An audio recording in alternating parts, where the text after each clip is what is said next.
কতদিন ধরে কারেন্ট নেই। এবার আমরা এসেছি ডাক্তারের কাছে, এখন এখানেও গরম, ডাক্তারবাবুরও অসুবিধা, ফ্যানও চলছে না, এমনি অসুবিধা। যত লোক আসছে সবার এমনি অন্ধকার, বাড়িতেও কারেন্ট নেই, সারা বানপুরেই কারেন্ট নেই। আপনি কি সমস্যা নিয়ে এসেছেন? আমি ডাক্তার দেখাতে এসেছি ঠান্ডার জন্য, জ্বরের জন্য।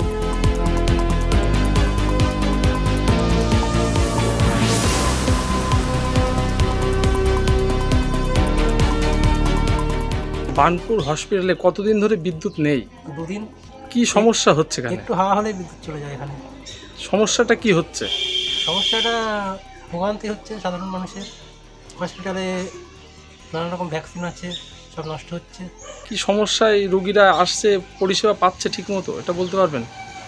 বয়স্ক মানুষ আসলে তাদের হাঁপানি, শ্বাসকষ্ট হয়, গ্যাস ফ্যাসগুলো সেরকম ব্যবস্থা নেই এখানে।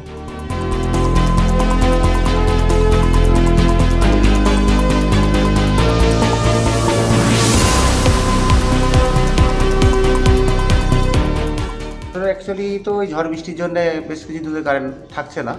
এবার ঘটনা হচ্ছে পেশেন্টরা বা সবাই খুব অসুবিধা হচ্ছে। হ্যাঁ, এই কারণে এখন এই যে গরমে থাকা যাচ্ছে না, ডাক্তার দেখতে অসুবিধা, প্রতিটা মানুষেরই অসুবিধা হচ্ছে এখানে।